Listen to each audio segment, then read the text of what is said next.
അസ്സലാമു അലൈക്കും വറഹ്മത്തുള്ളാഹി.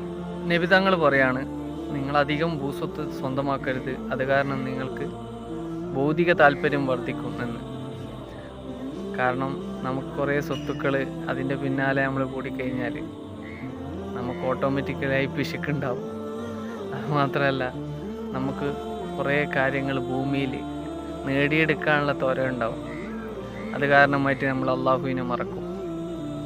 അതേപോലെ നമ്മുടെ ചുറ്റിനുമുള്ള ആളുകളെ മറന്നു തുടങ്ങും. അങ്ങനെ ഒരുപാട് പ്രശ്നങ്ങളുണ്ട്. അപ്പം നിങ്ങൾ ഭൂസ്വത്ത് സ്വന്തമാക്കുന്നിടക്ക് അള്ളാഹുവിനെ മറക്കാൻ സമയം കണ്ടെത്തും. അപ്പം നിങ്ങൾക്ക് ഭൂമിയോടുള്ള താല്പര്യം കൂടും, ഭൂമി ലോകത്തോടുള്ള താല്പര്യം കൂടും. അപ്പം നിങ്ങൾ മാക്സിമം അള്ളാഹുവിന് വേണ്ടി ആരാധിക്കാനുള്ള സമയം കണ്ടെത്താൻ ശ്രമിക്കുക. തൗഫീഖ് നൽകട്ടെ.